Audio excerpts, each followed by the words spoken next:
Welcome all of you. आप सभी का स्वागत है आपके इस YouTube channel AD Singh physics पर।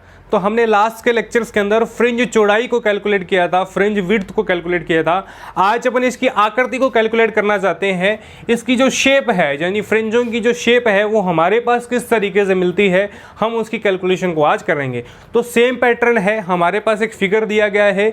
हम जब S1 व S2 फ्रिंज की जो कैलकुलेशन है वो किस तरीके से हमारे पास उसकी शेप हमारे पास मिलती है, हम इस वीडियो लेक्चर के माध्यम से आज शेप को कैलकुलेट करेंगे। आप इस वीडियो को पूरा देखिएगा और आपने अभी तक सब्सक्राइब नहीं किया है तो सब्सक्राइब जरूर करें। बेल आइकन दी गई है, साथ में बेल आइकन को जरूर दबाइए। हाँ भाई देखिए, अब जब शेप ऑफ इंटरफेरेंस फ्रिंज को कैलकुलेट करना है तो सबसे इंपॉर्टेंट बात, हमने जो प्रैक्टिकल किया था पहले वाला, जो हमने लेक्चर्स पढ़ा था फ्रिंज चौड़ाई के बारे में, वहाँ पर हमने देखा कि S1 व S2 दो फ्रिंजों के यानी जो स्लिट है हमारे पास S1 S2 के लिए, उसके लिए जो तरंगों का जो पथांतर है वो हमारे पास एक तो मैक्सिमम ऑर्डर होता है और एक मिनिमम ऑर्डर होता है। कहाँ पर? यंग के इस फ्रिंज चौड़ाई के सिद्धांत अनुसार। अब कहाँ पर मैक्सिमम होता है? देखिए S2P माइनस का S1P n लैम्डा, ये क्या हमारे पास प्राप्त होता है? मैक्सिमम यानी अधिकतम पथांतर के लिए। क्या लिए? अधिकतम पथांतर के लिए, अधिकतम पाथ डिफरेंस के लिए हमारे पास प्राप्त होता है। यानी ये कह दें कि अधिकतम तीव्रता के लिए। सेकंड बात देखिए, डेल्टा जो है S2P माइनस का S1P यानी S1P और S2P, कैलकुलेशन वही चल रही है हमारे पास। यहाँ पर n+1 क्या चल रही है? n+1, okay. यहाँ पर यह कहते हैं n+1 हाफ लैम्डा। ये क्या होगा? मिनिमम यानी न्यूनतम तीव्रता के लिए, ओके। तो इसका पाथ डिफरेंस है, न्यूनतम तीव्रता के लिए पाथ डिफरेंस हमारे पास इस तरीके से प्राप्त होता है। अब इंपॉर्टेंट बात, हमें कैलकुलेट करना है व्यतिकर्ण फ्रिंजों की शेप। हमें कैलकुलेट क्या करनी है? शेप कैलकुलेट करनी है, आकृति कैलकुलेट करनी है। किसकी आकृति? जो S1P से और S2P से हमारे पास फ्रिंज प्राप्त हुई थी। कौन सी फ्रिंज? ब्राइट फ्रिंज और डार्क फ्रिंज, दो तरीके की फ्रिंजें प्राप्त हुई थी हमारे पास। उनकी शेप कैलकुलेट करनी है कि वो किस शेप के अंदर उस पर्दे पर स्लिट होगी। तो सबसे इंपॉर्टेंट बात हम क्या करेंगे, हम इस पैटर्न को मान लेता हूं मेरे पास इस तरीके से दो स्लिट्स हैं। अब यहां पर मैं इस तरीके से बना रहा हूं, आपको इसका रीजन दूंगा, आप बिल्कुल भी चिंता ना करें कि ये सर ने किस तरीके से बनाया। मान लेता हूं यहां पर P पॉइंट को ये x, ये मेरे पास क्या है x, और यहां पर P को XY कोऑर्डिनेट्स मान लेता हूं। क्या कर लेता हूं? P को XY कोऑर्डिनेट्स क्या करते हैं अपन? मान लेते हैं। अब यदि P को XY कोऑर्डिनेट्स माना जाए तो हमारे पास किस तरीके का पैटर्न प्राप्त होगा? और यदि तो S1 व S2 क्या होंगे? इसके कोऑर्डिनेट्स होंगे, निर्देशांक होंगे। S1 व S2 क्या होंगे? इसके निर्देशांक होंगे। कहां से? ओरिजिन पॉइंट से। दोबारा देखिए, आप मान लेता हूं ये मेरे पास दो स्लिट हैं S1 व S2, ये ओरिजिन पॉइंट है और इस P पॉइंट पर हमें क्या करनी है? कैलकुलेट करना है। ये ओरिजिन पॉइंट X और ये Y है, ये S1 है और ये S2 है। अब देखिए इंपॉर्टेंट बात देखिए आप, अब हमें ओरिजिन पॉइंट 0 0 है, S1 के निर्देशांक कैलकुलेट करने हैं। किसके करने हैं? S1 के निर्देशांक, S1 के कोऑर्डिनेट्स। तो क्या होंगे? 0 से y/2, 0 से y/2 यानी 0 जो है ओरिजिन पॉइंट है, ओके। और यहाँ पे y/2 यानी इनके बीच की डिस्टेंस कितनी थी? d/2 और इनके बीच की d/2, दोनों की पूरी टोटल कितनी है? d और इनके बीच की d/2, ऐसे होता की। तो 0 से d/2 और S2 के कोऑर्डिनेट्स कैलकुलेट करें, S2 के निर्देशांक कैलकुलेट करें तो माइनस वाला पोर्शन होगा, क्योंकि ये क्या है? -y वाला सिरा है। तो यहाँ पर माइनस का d/2, ओके। क्लियर है सबको? दोनों निर्देशांक, दोनों कोऑर्डिनेट्स हमने कैलकुलेट किए और P क्या है? XY पर क्या है? एक पॉइंट है, ओके। अब क्या करें? दूरी फॉर्मूला, दूरी सूत्र को कैलकुलेट करना है। दूरी सूत्र क्या होता है? आपको दूरी सूत्र याद होना चाहिए। दूरी सूत्र क्या है? x से x सिरे पर हमारे पास दूरी फॉर्मूला प्राप्त होता है, यानी दूरी फॉर्मूला होगा S1P, यानी S से P की बीच की डिस्टेंस, S से P की बीच की डिस्टेंस बराबर रूट के अंदर क्या होगा एक्स स्क्वायर, यानी पहले वाले कोऑर्डिनेट्स एक्स स्क्वायर प्लस यहाँ पर इनके बीच की इनका कोऑर्डिनेट्स क्या है 0 से 0/2, यानी यहाँ पर y कोऑर्डिनेट है y माइनस d/2 की स्क्वायर। तो ये मेरे पास क्या होता है पहला फॉर्मूला, S1P का दूरी का जो मेरे पास फॉर्मूला वो हमारे पास प्राप्त हुआ। सेकंड बात करें अपन दूरी फॉर्मूले की, S2P कैलकुलेट करना है, S2P, तो S2P क्या आएगा, यहाँ से माइनस का y आएगा। ओके, तो यहाँ देखिए रूट के अंदर क्या होगा, यहाँ पर फिर एक्स स्क्वायर, क्योंकि हम कैलकुलेट क्या कर रहे हैं x square plus y plus यहाँ माइनस का d/2 है, तो माइनस प्लस प्लस का d/2 की स्क्वायर, समीकरण नंबर 2। तो ये मेरे पास क्या आई, दूरी फॉर्मूले की वैल्यूज आई समीकरण 1 और 2। कुछ भी नहीं किया, जस्ट हमने इनके पथांतर को कैलकुलेट करना है। इनका पथांतर कितना है, कहाँ पर मैक्सिमम होगा n लैम्डा पर और कहाँ पर मिनिमम होगा n प्लस हाफ लैम्डा पर। सेकंड बात, यदि हम इसको p कोऑर्डिनेट माने, कहाँ पर, जहाँ पर दोनों पॉइंट मिले हैं x और y पर, तो S1 व S2 कोऑर्डिनेट्स को हम मान सकते हैं 0 से d/2। यहाँ पर आपको बताया मैंने 0 से d/2 कैसे आया, और S2 0 से माइनस d/2, क्योंकि माइनस कोऑर्डिनेट्स के कारण। ओके, अब देखिए दूरी फॉर्मूला लगाया और नया कोई वर्किंग नहीं की, सिर्फ दूरी फॉर्मूले को हमने कैलकुलेट किया है। ओके, तो नेक्स्ट स्टेप देखिए, नेक्स्ट स्टेप किस तरीके से होगा, पथांतर का फॉर्मूला। अब हमारे पास पाथ डिफरेंस का एक फॉर्मूला आता है डेल्टा। पाथ डिफरेंस का फॉर्मूला क्या होगा, देखिए डेल्टा क्या होता है, S2P minus S1P, path difference का फॉर्मूला। पाथ डिफरेंस यानी पथांतर क्या होता है हमारे पास, डेल्टा S2P माइनस का S1P।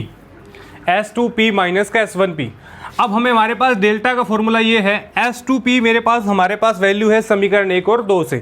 S2P कितना आएगा, x square plus y minus का y प्लस d/2 की हाफ, मैंने इसको रूट नहीं लिखा, हाफ लिखा है, माइनस क्या आएगा x square y minus d/2 की हाफ, y माइनस d/2 की हाफ। ओके, तो ये मेरे पास क्या आ गया फॉर्मूला, स्क्वायर है यहाँ पर, ये मेरे पास आ गया फॉर्मूला। बड़े ध्यान से आपने वैल्यू को लिखना है।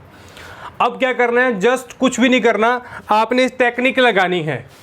क्या टेक्निक लगानी है, अब इन दोनों का क्या करेंगे, स्क्वायर करेंगे, दोनों पक्षों में वर्ग करने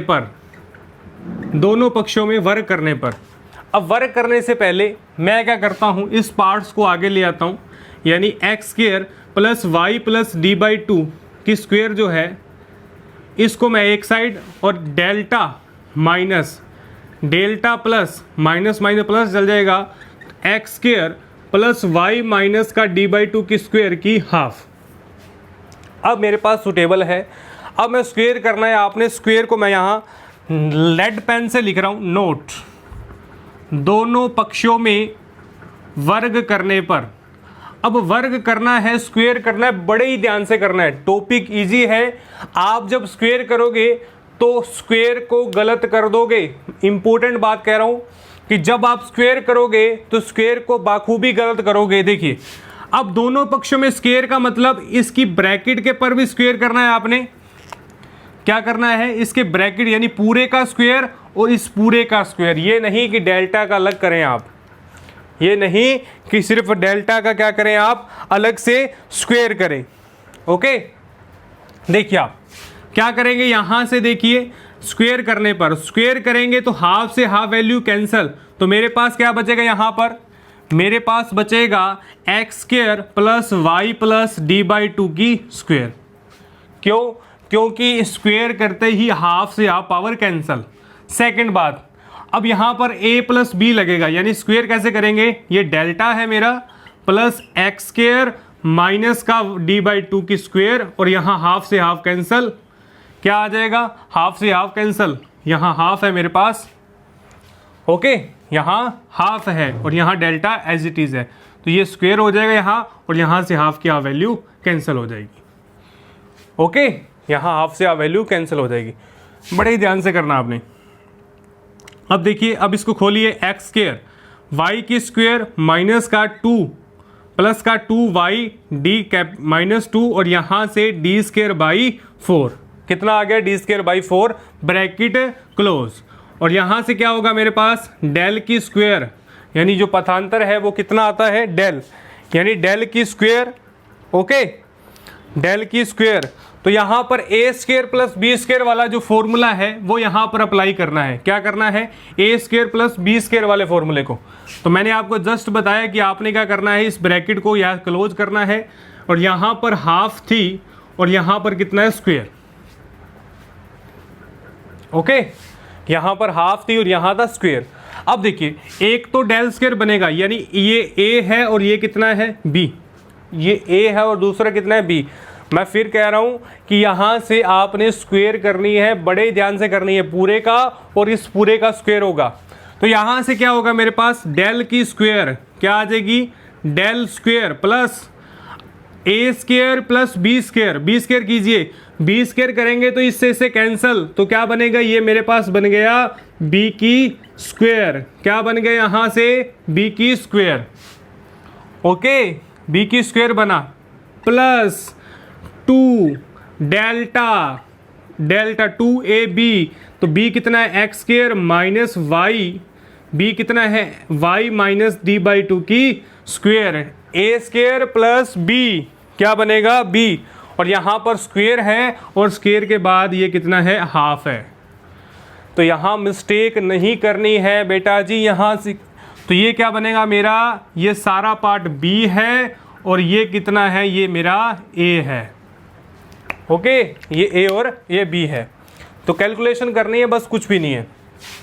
अब ये हमारे पास हो गया, खोल दिए इसको, एज इट इज द्वारा लिखिए, x square plus Y square plus 2y by 2, 2 से 2 कैंसिल कर दो आप, y plus d square by 4 bracket के अंदर, ये क्या बन गया मेरा डेल की स्क्वायर प्लस, इसको खोलिए आप, x square plus Y square minus का डी स्क्वायर बाई 4, ओके और यहाँ क्या बनेगा 2x डी अपॉई 2, स्क्वायर को खोला है मैंने जस्ट, प्लस 2 डेल्टा, अब ये x का x बड़ा रहने दो, इस तरीके से जो हमारे पास क्या है हाफ के रूप में, इसको ऐसे एज इट इज आपने बड़ा रहने देना है, ओके।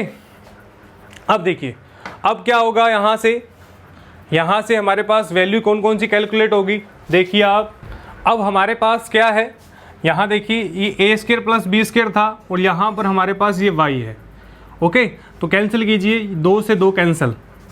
अब यहाँ देखिए वैल्यू कौन कौन सी कैंसिल होने वाली है, एक्स स्क्वायर से एक्स स्क्वायर गया, वाई स्क्वायर से वाई स्क्वायर गया, डी स्क्वायर बाई 4 से डी स्क्वायर बाई 4 गया। तो यहाँ क्या बचा हमारे पास, वाई डी डेल्टा की स्क्वायर माइनस का y d plus 2 delta x square plus y minus d by 2 की स्क्वायर की हाफ, ओके। अब क्या करेंगे, इन दोनों को इधर लेके आइए आप, वाई डी प्लस का वाई डी माइनस का डेल स्क्वायर, क्या आ जाएगा डेल स्क्वायर, और यहाँ पर क्या आ जाएगा प्लस के बराबर के अंदर 2 delta x square plus y minus d by 2 की स्क्वायर हाफ, ओके। तो यहाँ से क्या बनेगा 2y माइनस का डेल स्क्वायर बराबर 2 del x square plus y minus d by 2 की स्क्वायर की हाफ, ओके। तो यहाँ तक हमने क्या करी, वैल्यू को कैलकुलेट किया। अब हमें क्या चाहिए, अब हमारे पास एक ऐसा रिलेशन बच गया जिसके राइट हैंड साइड क्या है, हाफ है, राइट हैंड साइड क्या है हमारे पास, हाफ वैल्यू है। और यदि हम फिर इसका स्क्वायर कर दें तो हाफ को ख़त्म किया जा सकता है। तो कीजिए, मैं दोबारा से यहाँ स्टेप लिख रहा हूँ, 2y माइनस का डेल स्क्वायर 2 डेल क्या बनेगा x square y minus d by 2 की स्क्वायर और यहाँ हाफ। यदि मैं क्या करूँ, दोनों पक्षों में वर्ग कर दूँ, वर्ग करने पर दोनों पक्षों में वर्ग कर दूँ, स्क्वायर कर दूँ, दोनों पक्षों में क्या करना आपने स्क्वायर करना है। कीजिए, स्क्वायर करेंगे 2y माइनस का डेल स्क्वायर, मैं डायरेक्ट लिख रहा हूँ, देखिए डायरेक्ट नहीं लिख रहा। अब यहाँ पर 2 del x square y minus d by 2 की स्क्वायर, ओके और यहाँ ये स्क्वायर है और इसके पूरे ब्रैकेट में हाफ है और मुझे क्या करना है यहाँ पर स्क्वायर करना है। तो बड़े ही ध्यान से स्क्वायर करना आपने ये नहीं करना कि यहाँ 4d लिख दीजिए डायरेक्ट। तो आप सिस्टमेटिक चलिए, आप कोई फर्क नहीं पड़ता एक स्टेप से।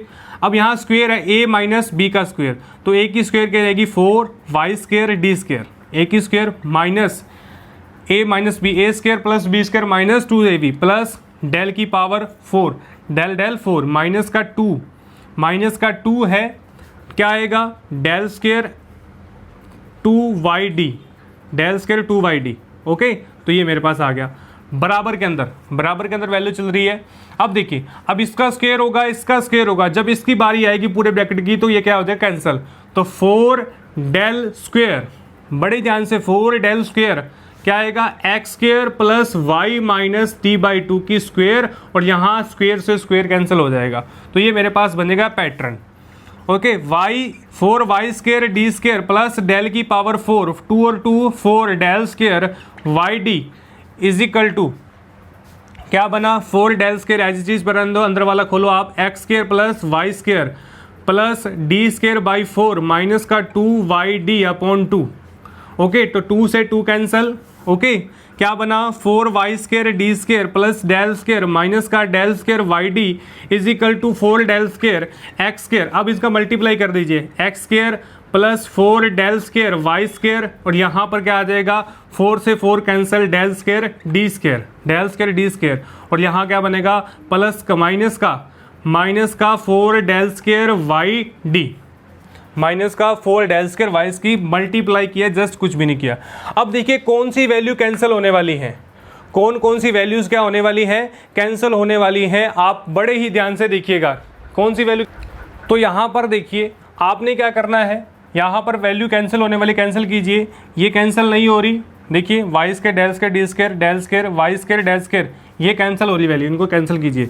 तो लिखिए क्या बना y square D square plus del square is equal to 4 del square x square plus 4 del square Y square plus del square D square. Okay, अब क्या करेंगे, अब डेल वाले को एक साइड ले लीजिए और ये वाले को एक साइड ले लीजिए। तो कीजिए आप, डेल वाले को एक साइड लेंगे तो क्या करेंगे डेल स्क्वायर माइनस का डेल स्क्वायर डी स्क्वायर, ये मैंने एक साइड लिया 4 del square x square plus 4 del square Y square और माइनस का 4 Y square D square. Okay, तो यहाँ से क्या आ गया मेरे पास del square common 1 minus D square, 1 minus D square आ गया। ओके, डेल स्क्वायर कॉमन आते ही क्या आ गया मेरे पास 1 माइनस का आ जाएगा डी स्क्वायर आ जाएगा। ओके, जस्ट कुछ भी नहीं किया, यहाँ डेल की पावर 4 चल रही है, आप ध्यान दीजिए, डेल की पावर 4। ओके, तो डेल की पावर 4 थी, तो यहाँ डेल की पावर 4 से क्या आ जाएगा डेल स्क्वायर, और यहाँ डेल स्क्वायर कॉमन आ जाएगा। थोड़ी सी मिस्टेक है, यहाँ डेल की पावर 4 चल रही थी, डेल की पावर 2 लिखी गई। अब सेकंड देखिए, यहाँ पर कॉमन कौन सा आ रहा है, अब यहाँ x और y के कंपोनेंट्स हैं, x और y के। अब देखिए यहाँ 4 वाई स्क्वायर डी स्क्वायर है, यहाँ 4 del square x square plus 4 यहाँ पर क्या आ जाएगा 4 वाई स्क्वायर कॉमन, तो क्या आएगा डेल स्क्वायर माइनस का डी स्क्वायर, क्या आ जाएगा डेल स्क्वायर माइनस का डी स्क्वायर आ जाएगा। ओके, अब क्या करेंगे, अब हमारे पास यहाँ से 4 कॉमन आ रहा है, तो 4 को लिखिए del square x square plus 4 Y square, यानी यहाँ वाई स्क्वायर आ जाएगा मेरे पास, और यहाँ डेल स्क्वायर माइनस का डी स्क्वायर आ जाएगा। तो 4 कॉमन है, 4 इसके ब्रैकेट में लीजिए, del square by 4 del square minus D square. Okay, तो is equal to del square x square plus Y square del square minus का डी स्क्वायर। अब सर यहाँ तक तो पहुँच गए, परंतु अब आगे वाले स्टेप को किस तरीके से मेजरमेंट करेंगे। यहाँ पर देखिए मेरे पास x भी है और y भी है, या तो देखिए 3 कंडीशन हो सकती हैं। सबसे पहली कंडीशन को आपने बड़े ही शानदार तरीके से सुनना है। अब मेरे पास इस तरीके का पैटर्न था, इस तरीके का पैटर्न, यहाँ पर किरणें थी, ये यहाँ गई। अब या तो फ्रिंजें क्या होंगी, स्ट्रेट लाइन होगी। स्ट्रेट लाइन का मतलब x square plus Y square is equal to 0, या तो होंगी परवलयाकार पैराबोलिक, या होंगी हाइपरबोलिक, या होंगी हमारे पास यहाँ पर स्ट्रेट लाइन। तो हम सारी की सारी कैलकुलेशन को देखने के बाद हम यहाँ पर एक्स स्क्वायर के अपोन के अंदर लिखते हैं वैल्यूज़। क्या लिखते हैं, एक्स स्क्वायर के अपोन के अंदर वैल्यू लिखते हैं। देखिए आप, अब यहाँ पर मैं क्या करूँगा, इस एक्स स्क्वायर के अपोन के अंदर, एक्स स्क्वायर के अपोन के अंदर इस सारी वैल्यू को लिखिए आप, del square by 4 del square minus D square plus Y square है वाई स्क्वायर क्या आएगा, del square minus D square upon के अंदर यहाँ पर क्या आएगा, del square minus D square और यहाँ डेल स्क्वायर बाई 4। क्या आ गया मेरे पास, डेल स्क्वायर बाई 4 मेरे पास आ गई वैल्यूज। अब देखिए, अब मेरे पास ये वैल्यू आती है और बराबर में क्या आएगा मेरे पास, बराबर में क्या आएगा 1, बराबर में क्या आएगा 1। तो दोनों वैल्यू का हमने डिवाइडेशन किया है, यानी इस स्टेप का इस समीकरण में पूरे का डिवाइड करने पर, यहाँ लिख दीजिए आप, पूरी समीकरण में del square by 4 del square minus D square का क्या करना है, भाग देने पर। तो भाग दिया, एक तरफ 1 आ गया। अब यहाँ देखिए बड़े ही शानदार तरीके से देखना है, ये वैल्यू क्या होगी, कैंसल। तो क्या बना मेरे पास, एक्स स्क्वायर अपॉन के अंदर del square minus D square की पावर 4, यहाँ पर प्लस वाई स्क्वायर क्या बना, डेल स्क्वायर की पावर 4। क्या बना, डेल स्क्वायर की पावर कितनी बनी मेरे पास, 4 बनी वैल्यू। ओके, डेल स्क्वायर की कितनी वैल्यू बनी मेरे पास, 4। अब डेल स्क्वायर की पावर 4 बनने पर तो क्या होगा, यहाँ से देखिए, एक डेल स्क्वायर से एक डेल स्क्वायर, क्योंकि हमारा डेल स्क्वायर रह गया था, एक डेल स्क्वायर कैंसिल, तो ये मेरे पास वैल्यू बन गई और बराबर में क्या चल रहा है, 1 चल रहा है। अब क्या देख रहे हैं हम, अब यहाँ से हम देख रहे हैं कि मेरे पास जो कैलकुलेशन आई है, देखिए आप, क्या आई है मेरे पास कैलकुलेशन, एक्स स्क्वायर अपॉन के अंदर डेल स्क्वायर माइनस का D square upon 4 plus Y square del square की पावर 4 इज इक्वल टू 1। बड़े ही ध्यान से देखना, ये समीकरण किसके इक्वल बन रही है, यह समीकरण किसके इक्वल बन रही है, या यह समीकरण हाइपरबोला यानी अति परवलयाकार है। अति परवलय की समीकरण क्या होती है, x square by a square Y square by v square और यहाँ पर इज इक्वल टू 1। ओके, तो यहाँ पर इसको माइनस करेंगे, माइनस का डी माइनस का डेल और ये बन जाएगा ए, क्या बन जाएगा यहाँ 4 प्लस का वाई स्क्वायर डेल स्क्वायर की पावर 4 इज इक्वल टू 1। तो ये यहाँ पर जो बन रही है मेरे पास अति परवलय की समीकरण बन रही है। तो यहाँ पर इसकी जो आकृति होगी, इसकी जो मेजरमेंट होगी, वो मेरे पास क्या प्राप्त होगी, जिसका मेजरमेंट होगा फ्रिंजों का, वो क्या होगा, अति परवलयाकार होगा। क्या होगा, अति परवलयाकार हमारे पास क्या होगा, मेजरमेंट प्राप्त होगा। ओके, तो यहाँ पर डेल्टा का मान जो है वो डी से बहुत कम है। यहाँ पर चूंकि डेल्टा का जो मान है वो डी से क्या है, बहुत कम है। तो डेल्टा का मान डी से कम है तो डेल्टा को छोड़ेंगे, डेल्टा को छोड़ते क्या आएगा मेरे पास, माइनस का एक्स स्क्वायर और यहाँ पर डी स्क्वायर आ जाएगा, डी स्क्वायर ऊपर में आ जाएगा 4 प्लस वाई स्क्वायर आ जाएगा अपॉन, और वाई स्क्वायर था और 4y आ जाएगा। ओके, वाई स्क्वायर का क्या आ जाएगा, 4y square del square 4x square D square del square, okay, is equal to 1। तो यहाँ पर मेरे पास वैल्यू आ गई। अब क्या करेंगे, अब देखिए, अब जो y की वैल्यू कैलकुलेट करनी है, या अपन y की वैल्यू डायरेक्ट लिख दीजिए, आप y की वैल्यू को आप डायरेक्ट लिख दीजिए। किस तरीके से लिखेंगे, देखिए यहाँ आ जाएगा हमारे पास डेल स्क्वायर। ओके, तो डेल स्क्वायर आते ही मेरे पास क्या आ जाएगी वैल्यू, यहाँ पर हमें यदि y कैलकुलेट करना हो तो क्या आएगा, यहाँ पर d यानी 4 जो d है वो किसके है, डेल x के वैल्यूज़ के हैं। ओके, तो ये हमारे पास जो वैल्यू आएगी वो आएगी हाइपरबोलिक स्ट्रक्चर आएगी, किसकी, फ्रिंजों की चौड़ाई, यानी इंटरफेरेंस फ्रिंज की जो चौड़ाई आएगी वो क्या आएगी मेरे पास, अति परवलय आएगी। हमने यहाँ पर इसको प्रूफ किया और इसी पैटर्न के हिसाब से मैंने यहाँ पर एक डायग्राम बनाया था, एक फिगर बनाया था। ये मेरे पास मान लीजिए S1 S2 है और यहाँ पर मैंने इस तरीके से कहा था कि वेव्स जो होंगी, तरंगे जो होंगी वो अति परवलयकार होंगी। क्या होंगी, अति परवलयकार होंगी। ओके, तो मुश्किल नहीं है।